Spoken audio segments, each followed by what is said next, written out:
episode day 3. So, Macau day namin today. Magbe-breakfast na kami as usual. Doon kami sa McDonald's.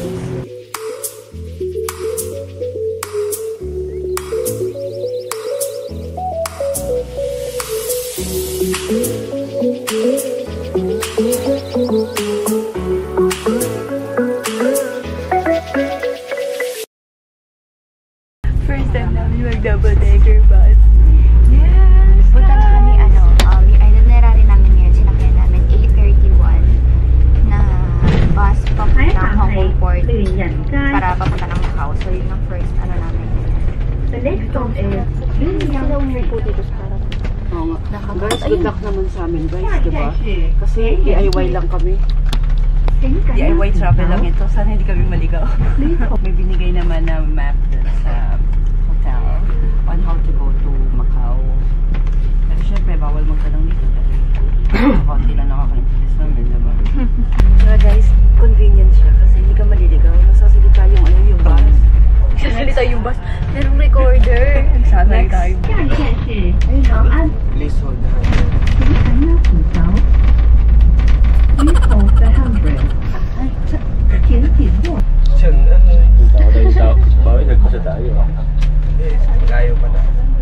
Ayun na, I'm the map, I'm the map, I'm the map, I'm the map.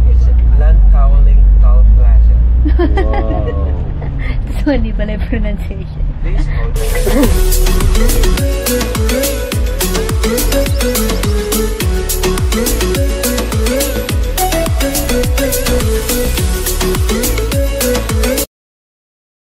Dito na kami sa border ng Bridge.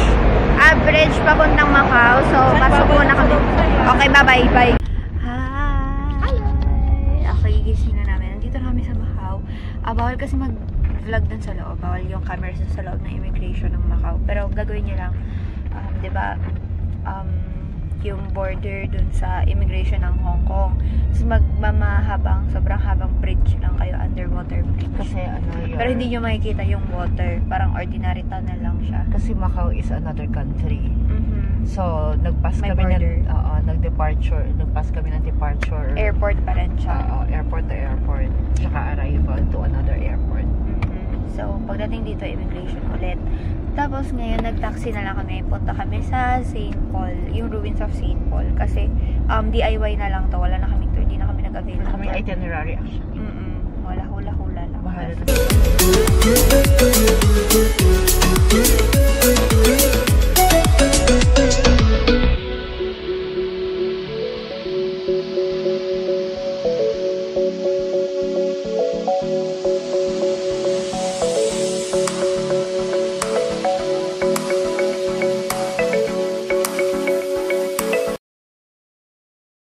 So, first up natin itong ruins of St. Paul. Ayan. Dati, cathedral talaga siya na isang buo. Pero, egg tart, ayan yung parang, nila dito, local delicacy nila. Marami silang tinitinda dito. Ayan. Tapioca milk tea. Tapioca also. Ito yung mga prices nila. 15 each. Ito yung binili ko. Ito, 30 yung juice. Ito, mga 10. Mga lemon iced tea, ganyan. Buko, $30, which is 180, 200 pesos sa atin. Okay? Taste test na milk tea. Tapioca milk tea.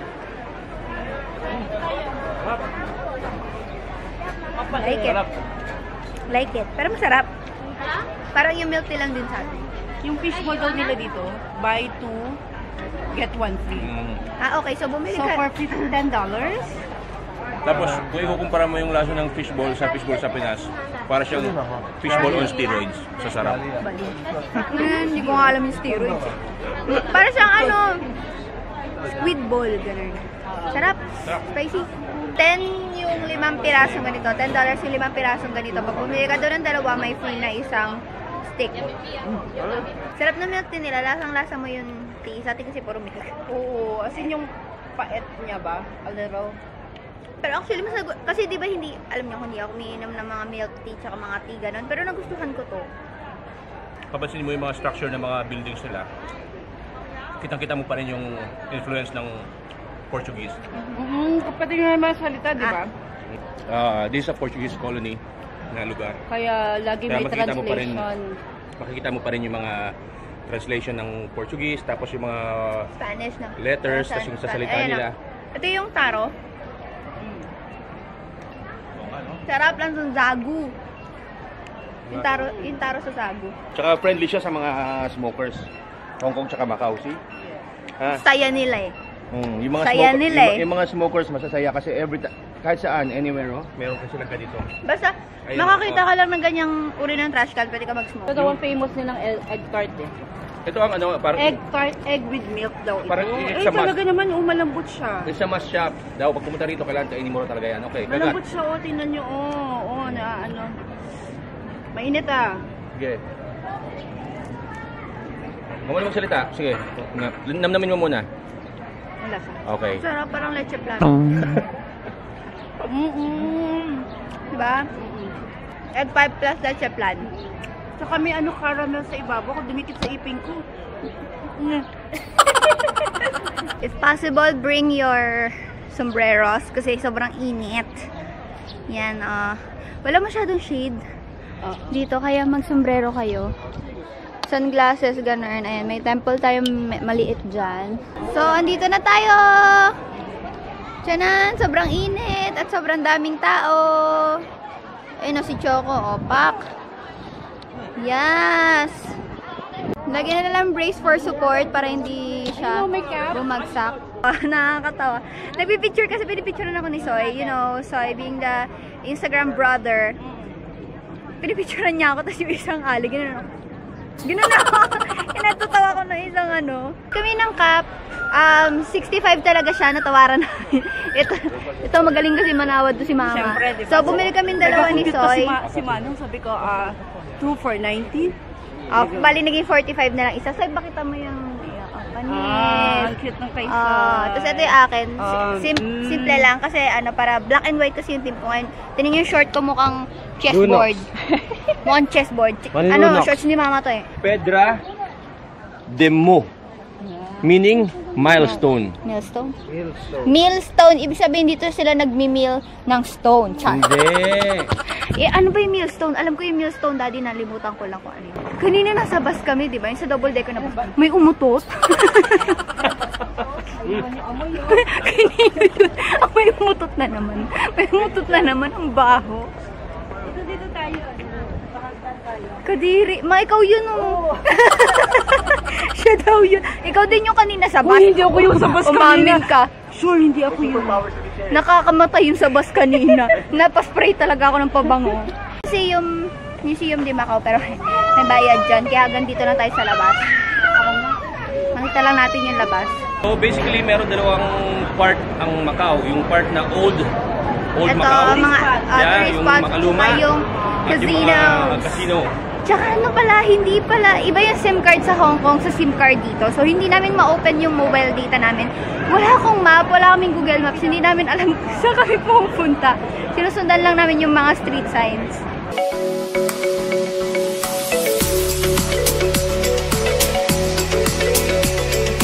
Guys, meron silang iPhone na sa worth 3,000 lang. Ayan o. Pero, ang gig mo, 2.5 GB tsaka 3 gig lang. Oo, pero 2.5 gig lang yun. Sa system update lang yun ng iPhone. So, kung gusto mo lang na pang text, ganun, na iPhone, yan, bili mo na at least XS Max. So, anong tawag dito? Tama tayo! Tama ang way yung pinuntahan natin kasi ang daming buildings. Yes! So, guys, parang ito yung borderline. Ito yung borderline ng historical Macau. At saka Gambling Macau. Yung modern Macau, ayan, nandito na mga casino.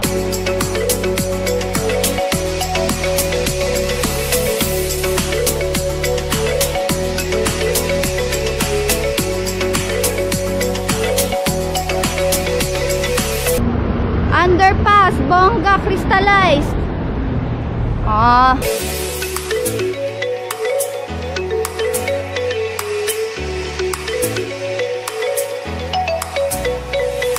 So, naglalakad lang kami. Nowhere to go. Kasi ang layo pa pala ng, ng Venetian dito. May magbabas pa kami. Pero ngayon, pinaplano na lang namin na maglakad-lakad tapos punta namin ferry. Kasi nung papunta namin dito, di ba, nag-bus kami. Nag-airport terminal kami. Immigration and stuff. So ngayon, tatry naman namin mag-ferry pabalik. Mas mahal yun. Mas mahal mag-ferry. Kasi syempre, ferry yun. Yung ginawa lang kasi namin, bus. Tapos another bus ulit going here. So, dito kami sa may park something. Ha? Wala yung pinaka-plaza nila. Munisipyo. Ayun yung municipality nila. Yung munisipyo. Okay, bus na kami pabalik sa port. Punta na kami ferry. Yung bus nila dito, either meron kang card na pang Macau or 6 na coins. $6 na coins. Kasi hindi gumagana yung octopus card dito ng okay lang ibang card. Kasi magalos yung driver sa amin. Hindi na naintindihan yung sinasabi niya. Hindi ko alam yung language. Yung language na sabi niya, dami na sinasabi. Sigurin na galit siya. Oo, parang lang kasi hindi naman namin alam na hindi pala pwede.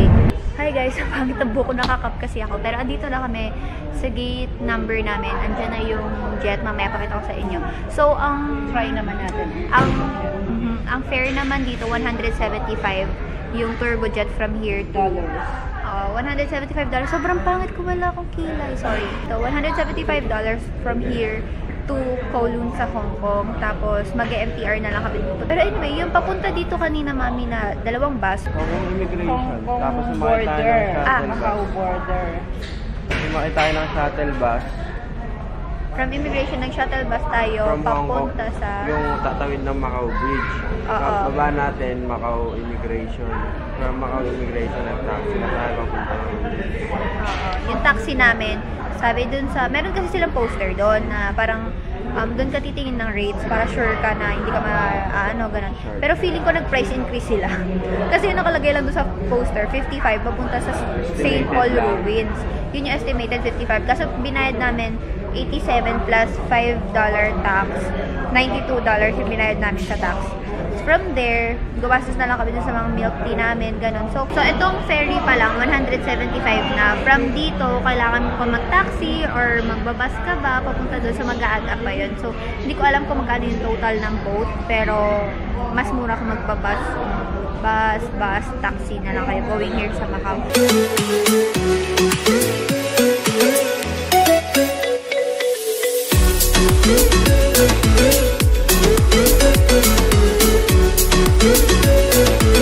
Hi guys! So, nakauwi na kami sa hotel kanina. Hindi pala kami nakapag-vlog. Pero anyway, ano oras na ba? Mag-8 o'clock na ng gabi. Punta na kami sa Mongkok. Ito na yung last night namin dito sa...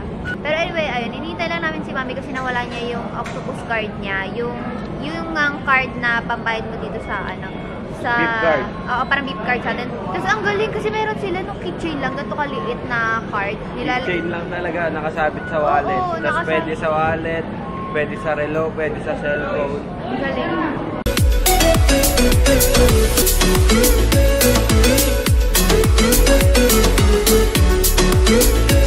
Ano pangalan nun? Basta yung Divisoria, Ladies Market. yung ladies market nila dito. Actually, Pero mura niya talaga.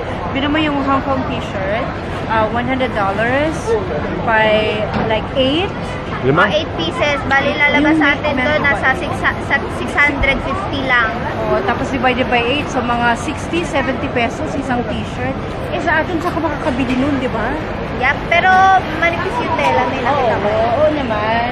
Kumaga cheapest na talaga siya, pero cheapest pa rin dito. Cheaper pa rin dito, diba? Nakakapagtaka dito sa kanila, sa MTR nila, walang security. I mean, may security guard na nag-iikot, pero wala nag-check ng bags. Ganun sila kabait. Ganun sila ka-safe. Yes, ganun ka-safe. Mainit? Hindi, malamig. May ice cream sa loob. Oo, may ice cream sa loob. Parang country balls natin. Oo. Hindi masarap. Kung maubos. Dami pa. Paitin. Mama, magagalit ka sa akin pag itatapos. Of course not. Totoo. Kailan ba tayo bumili rin ng brand namin? Doon na lang malapit. Sorry, ma. Kung sa akin, ubusin ko kasi sa'yo. Ubusin mo, daddy. Yung pakla kasi di masarap.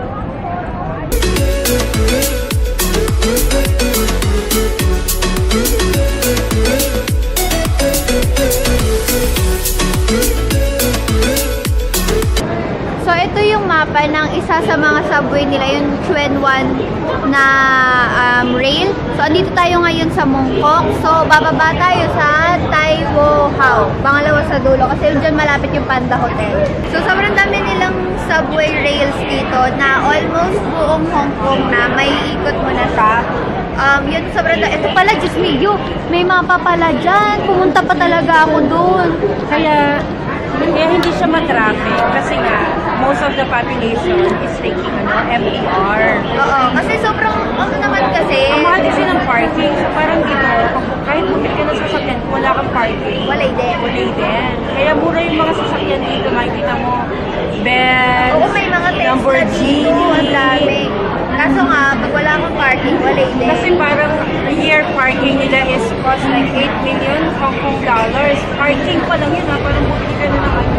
Ay, dito na yung pre. Tinan nyo naman, sobrang bilis. Oh, pak. Ito yung pinakamapa ng lahat ng rails nila. So, andito tayo ngayon sa Hongkong. Ito. Kasi ito yung dadaanan natin papuntang Tai Wo Hao. Good morning! So, pauwi na kami ngayon. 7 na. Nang umaga 7:15 yung pick up namin dito sa hotel. Papunta sa airport. Pero, ayun. This is the last time na nanditong sa Hongkong. Ito na yung last day talaga namin. Sana nga mamayang hapon ba yung flight namin, pero umaga na lang para makapagpahinga pa rin kami mamayang hapon. Tapos, ayun, overall, how was Hong Kong? The best. Yeah, it was good. But very expensive. Pati ng shampoo. Okay lang. Maganda naman yung experience. Will you be coming back? Ako sa Disneyland lang. Tsaka sa Ocean Park. Kasi diba, di ko nakita yung mga Disney princess. Pero, overall kasi, maganda naman. Okay naman. Kasi yun nga lang, may mga tao nga lang na rude. Lalo na yung mga, elderly. Ang susungit nila. Tapos lagi silang nakasigaw. Pero, anyway, alam mo ba, Choco, ikwento mo yung sa Divisoria kagabi sa Mongkok. Yung sa your poor. Saka yung hindi diba, nung kumain tayo sa Chinese, traditional, parang Chinese resto nila, talagang hindi nila maintindihan. Kahit yung spoon and fork. Mahirap. Oo, kailangan i-action mo. pa. Minsan, kailangan mo i-search yung picture sa Google. Oo, para ipakita sa kanila. Kasi hindi nila alam yung mga English. Yun na lang simpleng spoon and fork talaga. Kasi ang usually ginagamit nila is chopsticks. So, ayun. Mahirap kumain, diba? Pagkanin. Oo. Yun, maganda lang talaga dito yung shopping. Kaya kailangan marami ka talagang pera. No, actually, ang nakita ko lang talagang mura yung mga sneakers. Diba? Yung mga sapatos. Kasi yung mga bag, mahal yun eh. Okay, so, Hindi, teka lang, wait lang. Meron pang sabihin. At saka wala kami nakitang homeless. Tsaka yung mga street kids, wala sila talaga. Mga makikita mo lang sa mga magjajandars, nag-exercise kasi meron silang part na may mga exercise equipment, gano'n. Hindi naman equipment, parang lang ba siya, built-in there. Organize yung traffic nila. Ulit lang yung lugar nila, pero organize yung traffic nila. thank you guys. Lobat ka na. Kaya nga eh. Hindi ka nag-charge. Thank you so much for watching our Hong Kong vlogs. Sige, thank you guys so much for watching our vlogs. We will see you on our next one. Bye-bye. Bye-bye!